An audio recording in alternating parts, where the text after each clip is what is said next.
Hello guys, welcome back. This is White Witch 110 with another episode of my paranormal experiences. And to those of you who may be dropping in for the first time, welcome. This evening I'm going to be speaking about the Ottawa Hostel Jail, Mackenzie King Estates, and Upper Canada Village. We'll start with the Ottawa Hostel Jail. The first time that I went to the hostel was on the Haunted Walk, of course, of Ottawa. I had been here in Ottawa for 2 months. My husband took me there for my birthday. Upon reaching the front steps of the hostel, for some unknown reason, I had a totally different perception of myself. I seen myself in a long, full dress with a shawl, carrying a bucket. I believe it had food in it. I continued up the steps with this vision in my head until I reached the door. Then once I got to the door, I was back to myself again. It hasn't happened any other time since. Just that first time it happened. Now, hubby and I have been on the Ghost in the Gallows walk 11 times. We have been on the original walk twice. We've been to Mackenzie King Estates twice, and to Upper Canada Village once. If you ever come to Ottawa, definitely it is a must to do the Haunted Walk. There are also haunted walks in Toronto and in Kingston that are all from the same company. Now we went about the walk, went up to the death row, came out the back underneath where the gallows were. We were standing there waiting for the rest of the group to catch up, and something in my head was telling me it's under the cement. Okay, didn't quite know. Now, our tour guide begins to tell the tale of John Whalen and when he was hung, and that he had stated that wherever he was buried, no grass would grow. Sure enough, she says, and it is believed that he is buried under this cement pad, which is exactly where we were standing. Another thing that happened was when we were on the original walk, which is all outside. We were making our way towards the Bytown Museum, which is by the Rideau Canal, and we were underneath the bridge, and my husband was trying to take a few pictures. The camera wouldn't work. And then when he did get it to work, he was happy. When we got home and looked at the photos, the ones where he was having problems with the camera had weird lights and almost like strings of lights in them. And then the next one he took when we were out from under the bridge was exactly fine. There was no problem with it. One photo that he had taken upstairs on another time that we were on the walk, our view of where the cells are on the floor, on the top floor, there was nothing on the floor whatsoever. No paper, no string, no rope, no anything. But yet when we looked at our photos, there was a very small squiggly line, looked like just inches above the floor. Now, Mackenzie King Estates, as I've said, we've been there twice. Once was in the summer, a couple of years ago now, and then just recently, which you can see the before getting into the walk here on my channel, because we're not allowed to tape the walk due to copyright. So the first time that my husband and I went to Mackenzie King Estates on the Haunted Walk, they asked if anybody needed to use the facilities before the tour began. So myself and a few other people followed one of the guides from the NCC, National Capital Commission, to one of the cottages to use the facilities there, the washroom. While I was standing on the little porch there, waiting for my turn to go in, I noticed out of my left eye something white by a tree, translucent. I looked up and I watched this non-figure go in and out of the trees in a very wavy type of movement until it was directly across from where I was standing. In my head, all I said was, "Yes, I see you." And then it disappeared. We went back, joined our group, and began the tour. The guide proceeded to tell us the different stories and some history on Mackenzie King himself. And we went into the cottage that was there for his parents. Came out of there and we went through a small wooded area. And for some reason, I decided to turn around and look back. And I caught a shadow figure of a man. Walked a couple of steps, turned around, he was gone.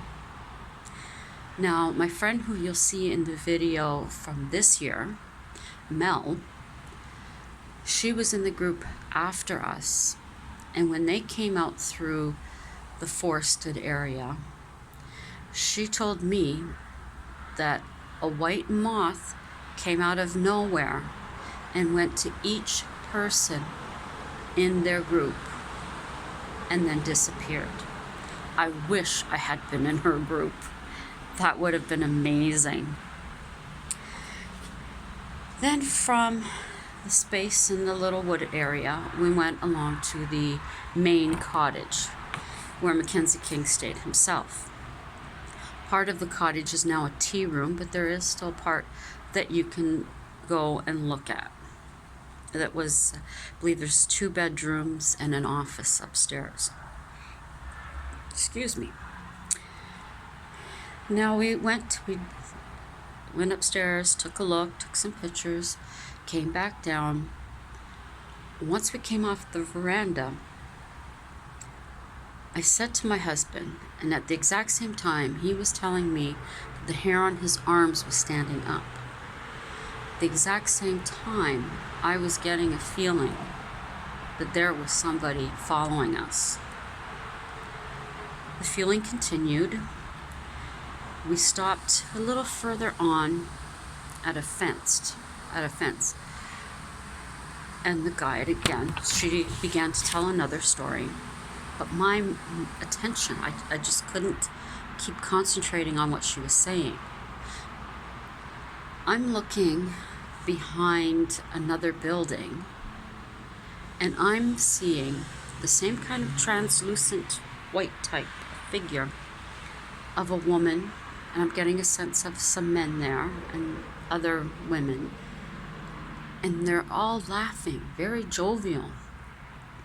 I don't know if they're playing badminton or something, but I'm watching this, and just seconds later, my husband moves forward in front of me to the right. I looked at him and I said, "Are you seeing something?"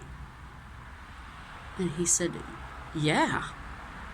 And I said, don't worry, I'm seeing it too.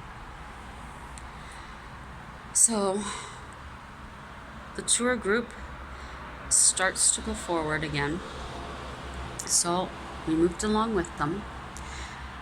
Now there's a section there that they call the ruins, which are different pieces. I'll talk about this later on another episode that I'm planning.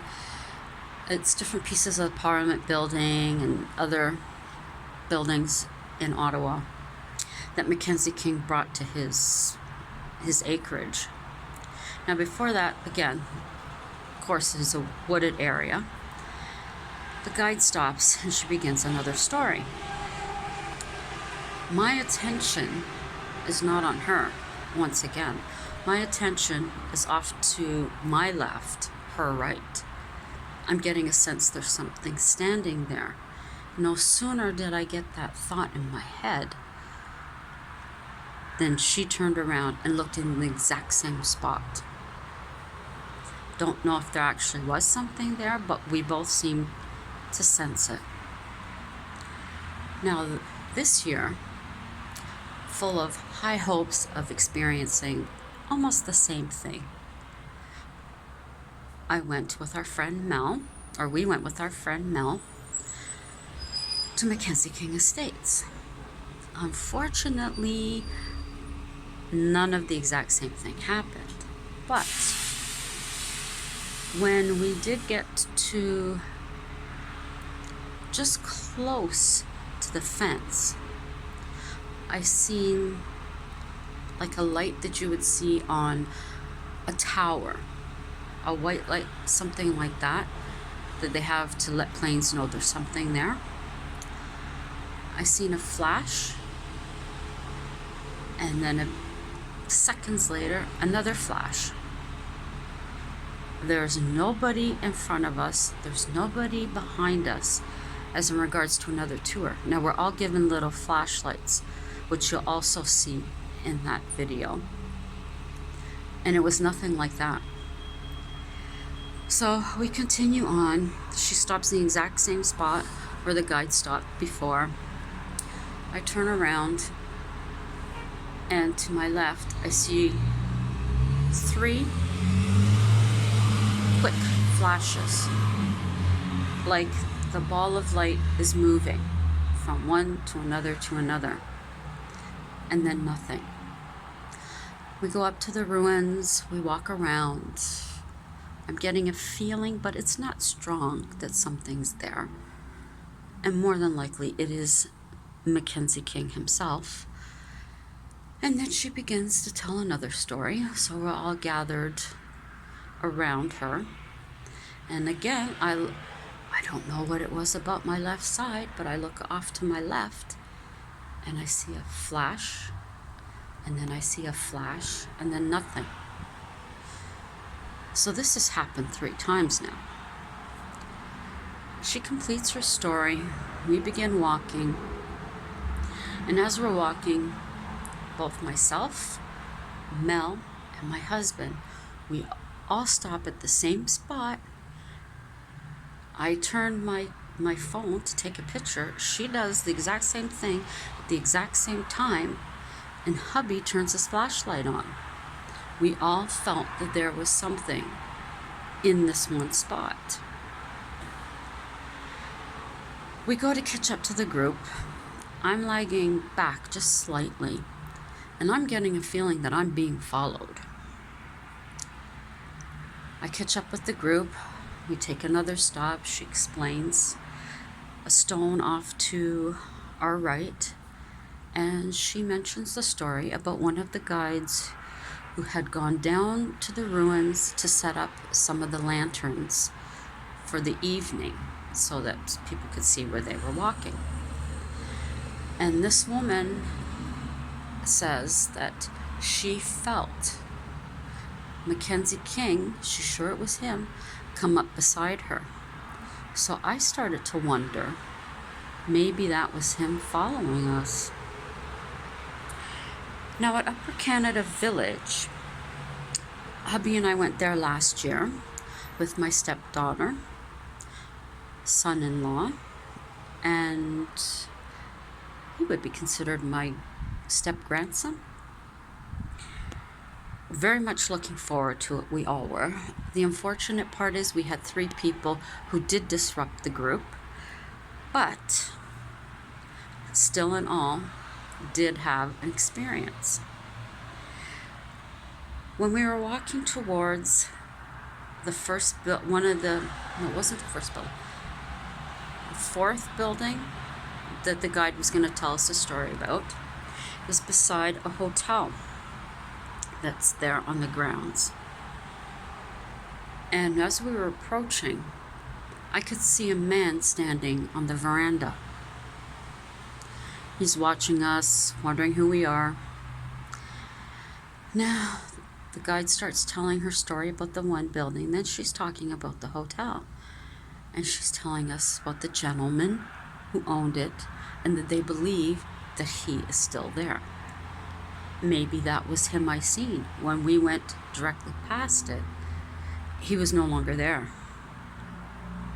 We went along the walk, taking pictures, and I start getting this feeling that their kids, their children, they're happy, they're coming. They keep saying, they're coming. We go around the bend, walk a bit further, and sure enough, we're in front of the schoolhouse. We go inside, the guide begins her stories, and I'm seeing or getting the sense of children peeking inside at us. Now there are a couple of other spots. Oops, sorry. Okay, maybe you didn't want me to tell that story. There were a couple other spots where I got the sense of someone being in the fields there. One spot I felt there were people by a plow, and it was always that they were stopping to look and wonder who we were. One of the last buildings, or the last building we went into, was a chapel across from, I believe it was the chairmaker's workshop. And as I'm going in, I'm getting a sense that I'm not welcome. I'm getting the sense that I shouldn't be going up to the front, that I should be staying at the back. The entire time that we are in the chapel and the guide is relaying her story, I continuously feel I shouldn't be there. And every once in a while I turn, expecting to see somebody at the back. I could sense them, but I never did see them. So that is the stories for this evening. Now there was one other one in regards to dreams that I never mentioned. It was in regards to Mackenzie House. I had a dream that he was at the top of the stairs in his home, and that he was looking down at me, and he was telling me that my son was going to do great things. Just thought I'd throw that in. Now tonight, I would like to give a shout out to Jackie Live a Little Adventure. Jackie is this cool woman from Scotland, and her friend Pat joins her on these adventures. And let me tell you, there are times I am crying, I am laughing so hard. You should definitely check out Jackie, definitely. Also, 10 Jen, as in TENN_JENN. Jen does a lot of different things. She does some paranormal. She does roadside attractions and other little tidbits. She's well worth checking out. And also, patches and potholes. They do a lot of the same. I love seeing all these different attractions, different places. It's great. So those are the 3 you should check out. And if you like them, please subscribe, hit their notification bell, and if you really appreciate their content, please let them know by giving their videos a thumbs up. Again, that's Jackie Live a Little Adventure, 10 Jen, TENN_JENN, and Patches and Potholes. So I hope you'll join me for the next one. This was number 6. I may wait a bit I have 7, 8, and 9. And I'm also began today working on another type, but it still concerns ghosts. It is about 2 of the places that I've already mentioned, but it's more so regards into other people's experiences there that has been noted in the papers and in books that have been written about paranormal in Ontario. And I hope you'll join me for those and find them interesting.